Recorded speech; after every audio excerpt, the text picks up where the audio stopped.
मैंने ये फिल्म ओए सुन बनाने के लिए इसलिए सोचा क्योंकि एक तो लॉकडाउन का समय चल रहा था और कोरोना चल रहा था, तो मैं सोच रहा था कि क्यों ना ये जो हमारा फ्री टाइम है इसको थोड़ा इन्वेस्ट किया जाए किसी अच्छी चीज़ के लिए। डायरेक्टर साहब का फ़ोन आता है और वो बोलते हैं कि मुझे एक कहानी चाहिए जो थोड़ा गांव बेस्ड हो, जो नेचुरल हो और थोड़ा देहात से निकली हुई हो। 1 महीने के बाद वो कहानी लिख के मैंने हमारे डायरेक्टर साहब को फ़ोन किया। थोड़ा थोड़ा इमेजिन कर रहा था मैं कि मैं इस टाइप की स्टोरी बनाऊंगा या उसे डायरेक्ट करूंगा, तो वो उससे मिलती जुलती काफ़ी हद तक थी। मैं मानता हूँ कि 90% स्टोरी मेरी इमेजिनेशन के ऊपर ही आदित्य ने लिख दी। वो डायरेक्टर साहब ने जब ये कहानी सुनी तो उन्होंने बोला कि लॉकडाउन, क्योंकि बॉम्बे में भी हो चुका था, हरियाणा में almost all over the world में लॉकडाउन हो ही चुका था, तो हमें लगा कि इस वक्त को ज़ाया ना करके सबसे बेहतर टाइम होगा इस वक्त में हम शूट करें। फिर हमने वर्कशॉप की तैयारी करी। वर्कशॉप में भी अब ये भी चैलेंज था हमारे लिए कि वर्कशॉप कैसे कराए जाए बच्चों, क्योंकि आप सबको पता है कि कोरोना टाइम चल रहा है और बच्चों का आना दिल्ली से गुड़गांव में आना तो काफ़ी बड़ा स्ट्रगल है वो भी। और वो बच्चे आए, डेली आए। प्रशांत हैं, प्रशांत ने एक टीचर का किरदार निभाया है, काफ़ी मेहनत करी है उन्होंने अपने किरदार के ऊपर। सो बेसिकली जब मुझे इस किरदार के बारे में बताया गया और जब मैंने स्क्रिप्ट पढ़ी तो मेरे दिमाग में बस आया कि नॉर्मल हिंदी का टीचर है, पढ़ाएगा बच्चों को और चला जाएगा। और हरियाणा के जस्टिन बीबर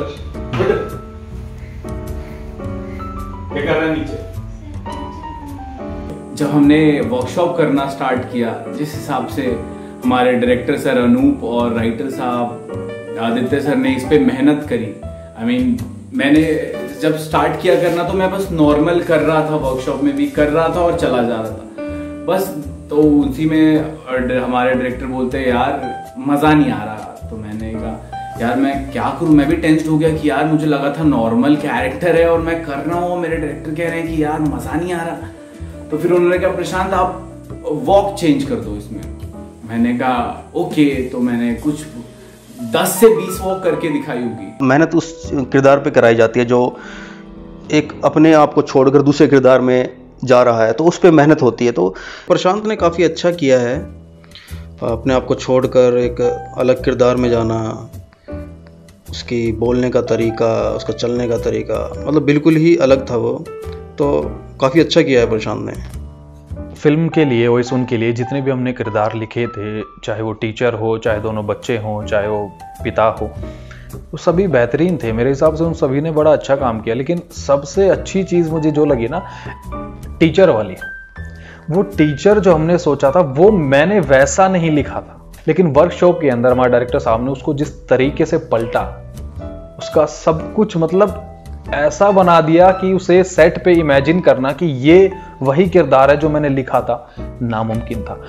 पहली बार आप करते हैं तो इतना नेचुरल नहीं आता है, तो उसकी प्रैक्टिस करनी पड़ती है। तो मैंने काफ़ी वैसे चलने की प्रैक्टिस करी, बहुत प्रैक्टिस करने के बाद वो वॉक नेचुरल। तो उसके बाद जब वो वॉक नेचुरल हो गई तो उन्होंने कहा कि आप अपना बोलने का स्टाइल भी चेंज करो, जो उस कैरेक्टर को सूट करता है उस हिसाब से मैंने बोला। साइन कराने के कई थी ना थारते हैं, करा के लाए हो? नहीं करा के लाए होगे। अब आएगा मजा, निकालो। जितने भी एक्टर्स थे दिल्ली के थे, तो वो जो हमारी स्टोरी है वो गांव की है, तो वहाँ पर उस माहौल में एक ढलना तो एक चैलेंज ही है मेरे हिसाब से। सबको ही काफ़ी मेहनत करी है सभी लोगों ने अपने अपने किरदारों के ऊपर। और उस टीचर को बिल्कुल खड़ूस बना दिया कि वो आता है, मतलब अंदर से खुन्नस खाया हुआ होता है और बच्चों को धड़ धड़ धड़ धड़ धड़ धड़ खूब पीटता है। मतलब उस टीचर को बस पीटने का बहाना चाहिए बच्चों को। तो मुझे तो काफ़ी मज़ा आया, मतलब एक तरीके से जब वॉक हो गया, सब कुछ वॉइस हो गया, तो मतलब वो कैरेक्टर करने में मुझे बहुत ज़्यादा मज़ा आया। और मैंने आज से पहले कुछ ऐसा मतलब मैंने सोचा भी नहीं था कि मैं करूँगा। एक दिन मेरे पास आदित्य सर का कॉल आया और उन्होंने मुझसे पूछा कि एक किरदार है, करोगे क्या? मैं बहुत एक्साइटेड था। मैंने तुरंत उनके पास गया और ये रोल फाइनल किया। इस फिल्म की जो लोकेशन है वो बहुत सुंदर है। वहाँ पर जाना, रहना, टीम के साथ टाइम स्पेंड करना एक अलग एक्सपीरियंस था। एक राजू का कैरेक्टर जो मैंने किया है, उसे मैं पहली बात तो मैं कर ही नहीं रहा था उसको। एक किसी और उसके लिए सोचा गया था, वो उनकी कास्टिंग भी हो गई थी, लेकिन किसी वजह से वो कास्ट मतलब फिल्म के अंदर नहीं आ पाए, वो कोई प्रॉब्लम हो गई थी इनके। तो अब वो बहुत बड़ा चैलेंज था मेरे लिए कि कैमरे के पीछे तो हूँ मैं, वो मुझे मेरे दिमाग में था कि हाँ ये फिल्म मुझे डायरेक्ट करनी है, लेकिन अब मेरे लिए चैलेंज था कि अब मुझे एक कैरेक्टर भी निभाना है और काफ़ी इम्पोर्टेंट कैरेक्टर था मूवी का। तो ये बहुत बड़ा मेरे लिए बहुत बड़ा एक पहाड़ था ये मेरे लिए।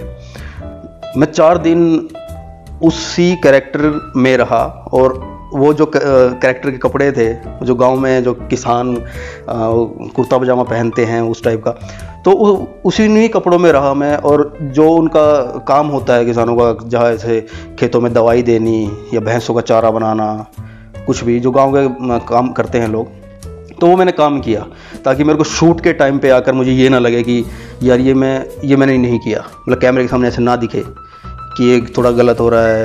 एक होता ना, एक फेस पे दिख जाता है कि अरे नहीं यार ये तो मैं करता ही नहीं हूँ, कैसे नकली सा लगता है मतलब।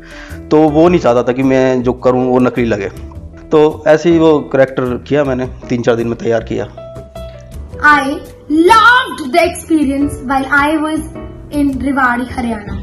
Sir called me and I was like so shocked. मेरे पेरेंट्स ने मेरे को बहुत सपोर्ट करा इसके थ्रू एंड जब हम गए so it was a very different experience for me. We went to school and we stayed there. मैं पहली बार एक विलेज में शूट कर रहा था जो कि एक बहुत डिफरेंट एक्सपीरियंस था। वहाँ पे एक तालाब के पास हमने शूट करा, फिर ड्रोन से करा, बहुत अच्छे मूवमेंट थे। मेरा जो कैरेक्टर राजू है वो मेरे लिए काफी चैलेंजिंग रहा, क्योंकि ये जो मैं कैरेक्टर प्ले कर रहा हूँ वो एक गरीब किसान का बेटा है। वो बहुत सारे एक्सप्रेशंस प्ले करता है। मेरे लिए पूरी मूवी में कॉमेडी सीन थोड़ा हार्ड था, but thanks to our Aditya sir and Anoop sir जिन्होंने मुझे अच्छे से हेल्प की। पोस्ट प्रोडक्शन हमने करवा दिया चंडीगढ़ में। अब वो 300 किलोमीटर है वहाँ पर आना जाना एक्टर्स का, तो लेकिन वही है कि इस बार हमें काफ़ी अच्छी टीम मिली कि हमें किसी चीज़ के लिए परेशानी नहीं हुई। ऐसे हमारी टीम के लोग थे काफ़ी अच्छे थे। एक्टर्स ने हमें चंडीगढ़, हमने बोला कि आपको स्टेट को चंडीगढ़ आना है डबिंग के लिए, और तो वो उन्होंने किसी चीज़ के लिए हमें वो नहीं किया परेशान कि नहीं हम नहीं आ सकते, आज नहीं आ सकते। हमने जो डेट दी वो उसी डेट को वहाँ पर पहुँच गए उसी टाइम पर, और हमने डबिंग करी काफ़ी अच्छी। वो भी अच्छा एक एक्सपीरियंस था डबिंग का। वॉइस उनके अंदर जो मैंने अपना किरदार निभाया था, एक्चुअली वो मेरा नहीं था, वो लिखा मैंने किसी और के लिए था, बट एक्टर साहब ने बोला कि शायद ये तुम कर लोगे और तुम्हें करना चाहिए। बट मेरा मूड बिल्कुल भी नहीं था, मैंने वो सोच के अपने लिए लिखा ही नहीं था। बट जब एट द टाइम उन्होंने बोला कि तुझे करना चाहिए, तो मैंने कोशिश की कि चलो यार ट्राई करते हैं। और उसको ना करने में मुझे ज़्यादा हिचकिचाहट नहीं हुई, क्योंकि मैं जिस माहौल में रहा हूँ 8-9 साल उस स्कूल के अंदर, वहाँ जितने भी मेरे दोस्त थे वो सब गांव से थे, वो सब किसान थे, तो उनके मुद्दे को मैं शायद बेहतर तरीके से समझता था और उन्हें किस तरीके से समझाना है ये मैं जानता था। और शायरी के लिए मेरा ये है कि शेर व शायरी और कविताएं ना मेरे लिए चाय की तरह हैं, सुबह भी चाहिए और शाम को भी। और इस फिल्म के अंदर शायरी ना हो ऐसा नामुमकिन था, इसीलिए मैंने इस फिल्म के एंड में, अगर आपने देखी हो तो मैंने शायरी दी है, जो ये है कि कुछ लोग शहद से मीठी दोस्ती को नमक सा खारा समझ बैठे हैं।